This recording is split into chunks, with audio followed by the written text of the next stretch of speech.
আল্লাহ, একে যদি সাহায্য না করেন কাকে করবেন?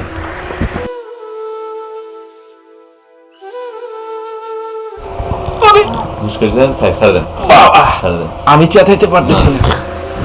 ওর শরীরটা নিয়ে ও কিভাবে থাকে ভাই? সম্ভব না।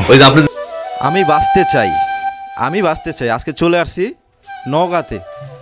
নওগাঁ আমাদের সেই আরাফাত, যে ছেলেটা দেখেন তার শারীরিক, তার গঠন, যে 4 বছর বয়সে যে তার যে গঠনটা, আজকে আমরা সরাসরি আরাফাতের সাথে কথা বলবো। আরাফাত, কি অবস্থা, কেমন আছো তুমি? ভালো আছি। আসসালামু আলাইকুম। আমার নাম আরাফাত। আমার জন্য সবাই দোয়া করবেন। আমি ভালো হতে চাই, বাঁচতে চাই। আমাকে সবাই সহযোগিতা করবেন। আমি যেন চলাফেরা করতে চাই, আমি সুস্থ হতে চাই, 10টা সময় মতন বাঁচতে চাই, চলাফেরা করতে, আমার সাথে খেলতে চাই, মাদ্রাসায় পড়তে চাই। আমার চিকিৎসার টাকার দরকার, আমাকে সবাই সহযোগিতা করবেন। আমি যেন অনেক সুস্থ হই। ও যে কথা বলতেছে বিশ্বাস করবেন না, ওর নিঃশ্বাসটা নিচ্ছে মনে হচ্ছে মানে শ্বাস প্রশ্বাসের মানে এতটা প্রবলেম হচ্ছে, তার জন্যে কথা বলাটাই কষ্টদায়ক হয়ে গেছে। এই ভিডিওটা যদি শেয়ার না করেন আপনারা, আর এই আরাফাত যদি তার যে চিকিৎসার টাকাটা অন্তত 100 টাকা অন্তত ওর বিকাশ নাম্বার আপনারা দিবেন। যদি না পারেন কষ্ট করে ভিডিওটা শেয়ার করে দিয়ে আরাফাতের পাশে থাকবেন।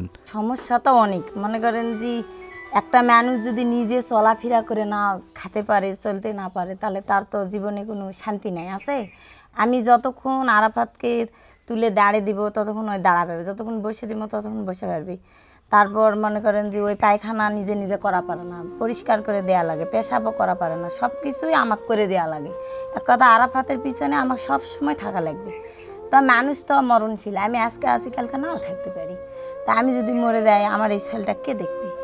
এই জন্যে আমি সবার কাছে একটা আবেদন আশা করি, সাহায্য সহযোগিতার কথা বলতেছি, এবং সবাই আমার ছেলের জন্য দোয়া করেন, পাশে থাকেন। যে আমার ছেলেটার চিকিৎসা করার দরকার। ওর তো অল্প বয়সে ওর অনেক ওজন, মনে করেন যে 4 বছর 8 মাস ওর বয়স, আর ওর ওজন 52 কেজি, অনেক। এখন দেখি ওই হাঁটতেও হিপে যায়, কথা বলতেও হিপে যায়, মানে ওর কোনোটাই সুবিধা নয়।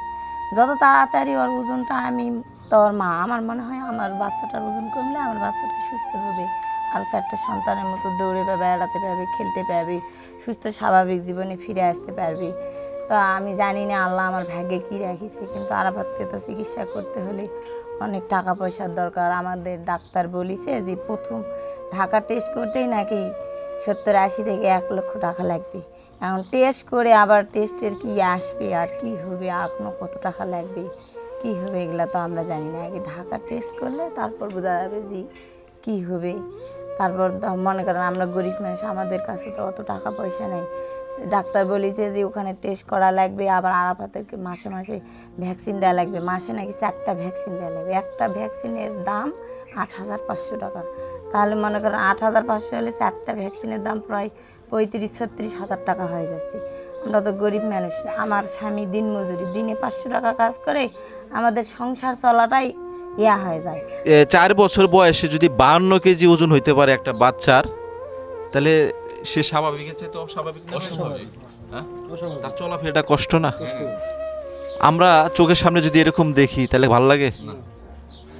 তাই আমি বলবো এই যে বিকাশ নাম্বার, এটা ওর মায়ের নাম্বার। সরাসরি বিকাশে টাকা ঢুকাবেন, সরাসরি কারো কাছে টাকা দিতে হবে না, সরাসরি ওর মায়ের। 5 টাকা হোক, 10 টাকা হোক, 100 টাকা হোক, 1 লাখ হোক, 2 লাখ হোক, যত টাকা দেবেন সব ওর মায়ের বিকাশে ঢুকবে। ওর মা চিকিৎসার জন্য যত টাকা লাগে এর খরচ করবে। যে সন্তান কোনোদিন মায়ের কাছে বড় হয় না, মায়ের কাছে কি কোনোদিন সন্তান বড় হয়? 4 বছর ওর বয়স, আমি এই বাচ্চাটা ঠিক মতো কোলে নিতে পারি না ভাই, এখনও নিতে পারি।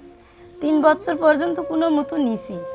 আর এখন আমার ইচ্ছা তো হয় একটা সন্তান না হলেও তার মা না হলেও 10 বছর পর্যন্ত কোলত নেই, কিন্তু আমার এই ছেলেকে আমি 3 বছর পর্যন্ত কোলত নিয়ে আমি আর কোলত নিতে পাই না। কারণ আমি নিজেই তো, আমার থেকে মনে করেন আমার বাচ্চারই ওজন বেশি, আমি নিজেই তারপরে আমার মনে হয় যখন আমি মানুষের সুস্থ সন্তান দেখি, তখন আমার মনটা কয় যে ওই ছেলেটা জিকে দৌড়ে বেড়াচ্ছে, এরকম যদি আমার ছেলেটা হতো অনেক আফসোস হয় ভাই।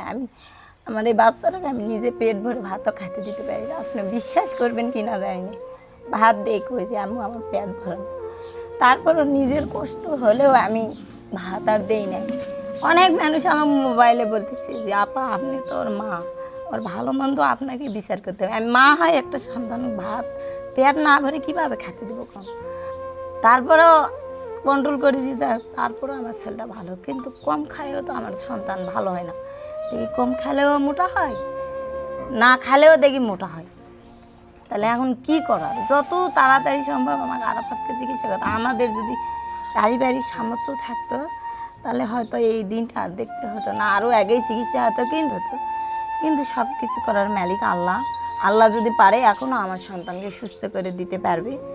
আল্লাহর হুকুম হলে সব কিছু হবে। এখন আমি জানি না আমার ভাগ্যে কি আছে। আমি সব ভাই বোন সবার কাছে একটাই আশা করব, সবাই আমার ছেলের জন্য দোয়া করেন, পাশে থাকেন, যে যেভাবেই পারেন সাহায্য সহযোগিতার হাতটা বেড়ে দেন। আমার সবার কাছে একটাই অনুরোধ, যেভাবেই হোক আমার সন্তানটা শুধু সুস্থ হোক, আমি আর কিছু চাই না। ভাইয়ের জিয়াউর রহমান জনি পেজে আমি ভাইয়ের এই আরাফাতের ভিডিওটা দেখছিলাম, দেখার পরে আমার খুব কষ্ট লাগলো। আমি আসলে থাকতে পারলাম না, ভাইয়ের সাথে যোগাযোগ করে আমি আসলাম যে শুধু যে এই আরাফাতের পাশে থাকার জন্য। যে আমার দর্শক যারা বা আমার ভিডিও যারা দেখেন, প্রবাসী যারা আছেন, দেশে যারা আছেন, অর্থ সহযোগিতা করেন। আপনারা কোন জায়গায় অর্থ সহযোগিতা করবেন, কোথায় করবেন? আমি মনে করি এই জায়গায় করেন, এই জায়গায় করলে দেখবেন যে আসলে এই দানটা আপনার কবুল হয়ে যাবে আল্লাহ তাআলার কাছে ইনশাআল্লাহ। এখানে অনেক মন্তব্য হচ্ছে, এই মন্তব্য গন্তব্য ঠেকায় না কখনো। এই মানুষটা যদি এর পাশে না থাকতো, আজকে মনে ওর ঘরে খাবারও আসতো না। এই জন্য ভাই মন্তব্য না করে গন্তব্যের জায়গায় দৌড়ান, এটাই আমার কথা। আর অবশ্যই ও বাঁচতে চাই কিভাবে? আপনাদের সহযোগিতায়। আল্লাহ তাআলা যদি ওর হায়াত রাখে, আপনাদের অর্থের সহযোগিতায় চিকিৎসা হবে নাকি ভাই? চিকিৎসা ও ঢাকাতে যাবে, চিকিৎসা হবে ইনশাআল্লাহ।